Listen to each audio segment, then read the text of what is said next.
guys, so today I'll be ranking the Marvel Cinematic Universe from worst to best. This is my first worst to best video in a long time. I think I've done Narnia, I did Percy Jackson, I did the S.E. Hinton-verse, and yeah, then I haven't done any more for a while. So I thought now that Phase 2 is complete in my mind, I know Ant-Man is technically the closer to Phase 2, but in my mind, Avengers 2 will always be the first part of Phase 2. I mean, the last part of Phase 2. So, yeah, so now that Phase 2 is over, I thought I might rank them. This is not including the TV seasons. I think there have been 4 seasons. There have been Daredevil 1, Agent Carter 1, and then 2 seasons of Agents of S.H.I.E.L.D. So yeah, I'm not gonna include those though. Yeah, so get started at number 11.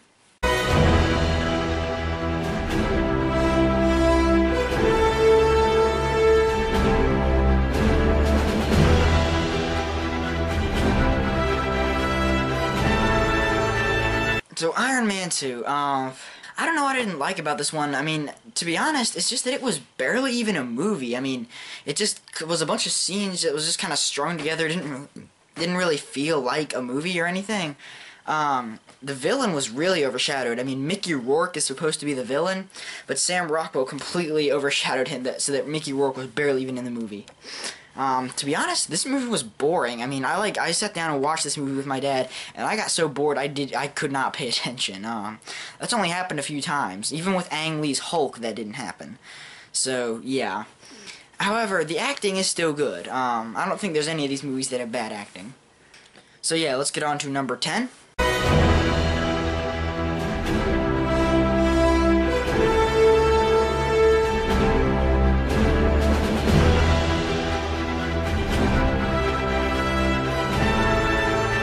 So yeah, Iron Man 3. A bunch of people liked this movie because the pacing was really good. And it was, it just felt like a machine of a movie.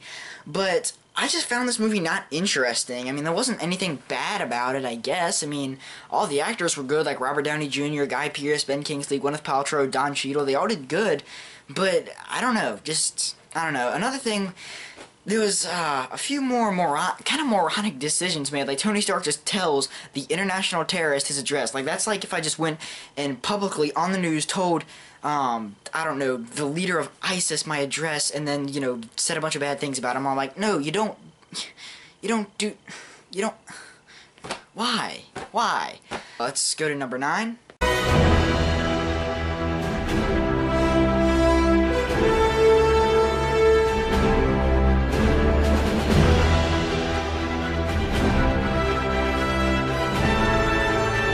So yeah, The Incredible Hulk, I'd say this point on, this is when they start to get good. And when I say good, I mean good. Not great, just good. Think about how hard it is just to make a Hulk movie in general. I mean, you got a hero that's practically invincible without weaknesses. It's difficult to do. And I don't... the villain in this movie, Tim Roth is a good actor. Just the whole Abomination, I mean, he wasn't bad, he just wasn't great. And another thing is that Edward Norton's acting in this movie is terrible. And I mean, terrible. I mean, he barely shows any sign of emotion whatsoever in this movie. I mean, he doesn't even try. I mean, you can tell Liv Tyler and William Hurt and Tim Roth and Tim Blake Nelson and Ty Burrell are at least trying, but this guy is not. Like, So yeah, let's go to number 8.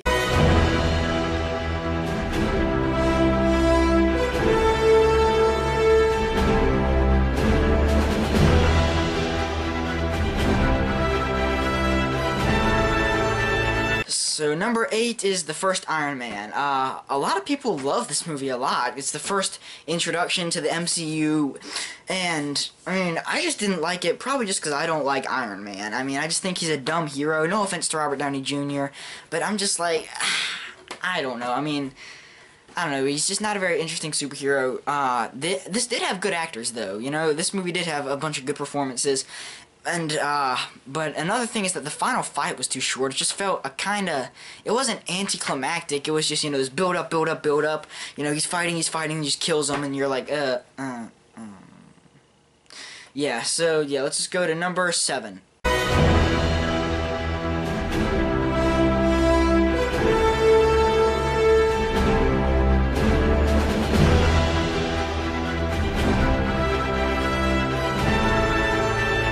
Number 7 is Thor: The Dark World.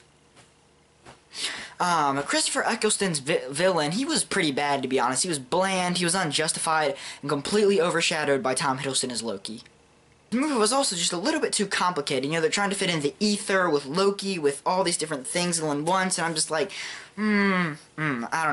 Maybe, and I also just think this movie's forgettable, to be honest. I only saw this movie once in the theater, and I haven't watched it since, so, yeah. And also, this has a bad twist ending. I'm not going to spoil it, because I'm going to do a spoiler one later. This one does not include spoilers, but the twist ending of this movie, just, you're like, what? Facepalm. Yeah. Yeah, so let's just get on to number 6.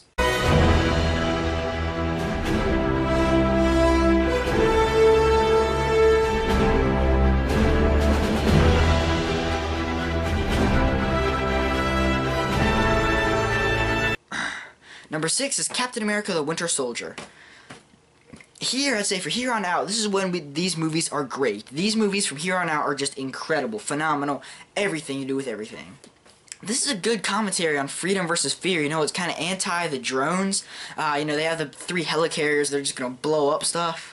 It doesn't have a good villain. I mean, I like Robert Redford as an actor. He was just so unactive. I mean, I felt like the Winter Soldier in this movie was also, he just wasn't in it enough. Another thing is that they just went on too long. It didn't, I think, no, start all over. The second act was too long. It didn't go on too long. Not like, some things. I just thought the second act was too long. That was just, yeah. I think they should have had Hawkeye, you know, I mean, he had a really small cameo in Thor, he had a really small part in the Avengers, and he got a little bit bigger part in Avengers 2, but yeah, I think that he should have been, like, a part of the movie, like, you know, instead of having Black Widow, maybe, since he had a big part in Iron Man 2, have him there, him and Captain America there. Yeah, but, yeah, not a bad movie. Number 5.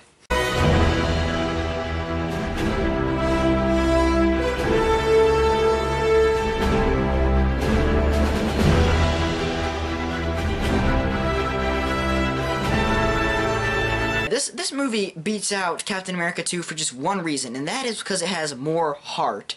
I mean, you know, especially, you know, the scene where he rides the motorcycle and the scene where he's busting the guys out of prison, those scenes didn't have heart. Those scenes were action romps. I mean, that was like Matrix 3 style, action. But, you know, there were moments like, whenever, you know, the interaction between Chris Evans and Haley Atwell, you know, I like that. You know, it gave it heart. There actually is another reason this is better than the second one, and that is the villain. I mean, Hugo Weaving cannot play a bad villain. He can only play a good villain. You know, another thing is that this embraces how cheesy Captain America is. I mean, you know, he's a guy who dresses up in red, white, and blue and just throws a shield that's shaped like a frisbee at Nazis. And so you're like, okay, this is cheesy. And this movie embraces that to the fullest. I mean, there is, you know, it says, okay, this is the cheesiest thing ever. I'm not gonna be dark like The Dark Knight. I'm not gonna be serious like The Punisher. I'm just gonna, yeah, I'm gonna be Captain America. I'm gonna do what a Captain America movie should do. So, yeah. Let's get on to number 4.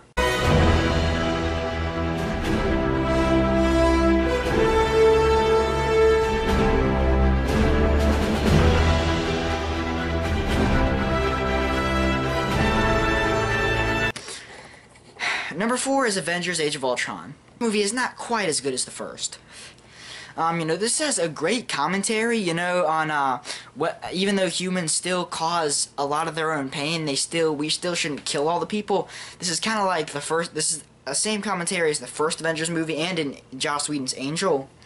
The villain in this movie is okay. I mean, James Spader is a great Ultron voice, and Ultron is cool. The only thing is, I just didn't like how cocky and arrogant he was. That isn't Ultron, you know? I mean, I thought Loki is the arrogant villain, arrogant and cocky villain. Loki and Thanos are, and then Ultron is the serious villain. You know, he's the Darth Vader, while the Emperor, Loki is Emperor Palpatine, who's just kind of lighter and makes a few kind of sarcastic comments, but Ultron is Darth Vader, the dark, brooding guy who just stands in the corner and just kills people. I'm like, yeah, that's just, I don't know. Another thing the movie this did was finally developed Hawkeye. It actually gave him an important part of the movie, which is good. You know, his scenes with Linda Cardellini, that actually, you know, that was cool. And I will this movie also suffers because it'll never get over the first Avengers happening. I mean, the fact that that movie happened, it's just, I mean, no movie is ever going to be able to get over that. It's, I mean, yeah. Yeah, so number 3.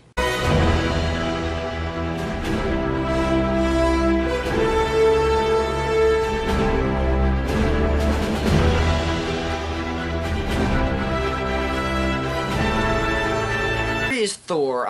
This movie is really good, to be honest. This is probably, my mom said this was her favorite out of the Avengers movies. This does a really good job showing his transformation. It's kind of cliche, but, you know, at first he's arrogant and cocky, and he's, you know, Han Solo, and then, you know, he becomes serious, and he's like, oh my gosh, I was trying to learn something. My father was trying to teach me something important, but I was just an idiot, and now look where this has gotten me.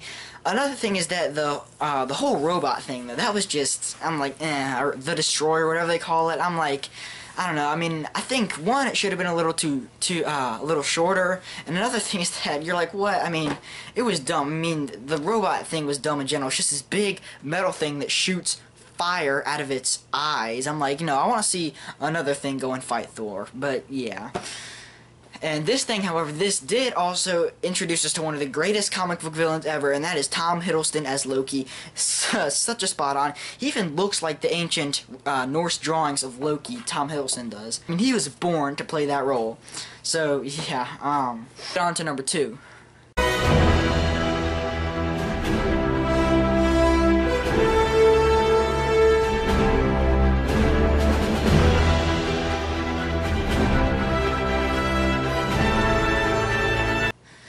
Number 2, Guardians of the Galaxy. This has a bunch of great performances. I mean, I guess Vin Diesel and Bradley Cooper are just, you know, CGI things, but Dave Bautista and Zoe Saldana and Chris Pratt are really good, and Michael Rooker, yeah. This also, the only thing is, this is a little complicated, not that much, you know, you just gotta be able to keep up, and you gotta understand some things just aren't able to be explained. And this does not have a good villain. I mean, Lee Pace is a good actor. It's just he's barely in the movie. He has no development. You're just like, nah. Loki is the best Avengers villain. That's for sure. Chris Pratt is great as the lead. You know, he's sarcastic. He's Han Solo. He's such a, you know, smart aleck guy. He's awesome. The movie also has a great soundtrack. You know, there's the Living on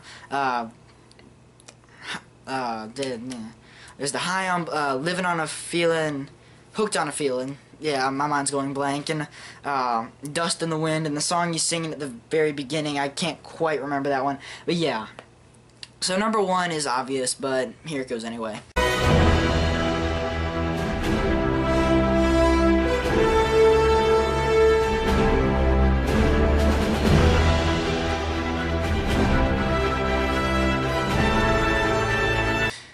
Is the Avengers. I mean, I know it's not the most interesting movie or the most complex and the most thought-provoking movie in the MCU, but no other movie except Avengers 2 can say, hey, I have 6 superheroes coming together for the first time, combined with a great villain, a Joss Whedon script, and Samuel L. Jackson.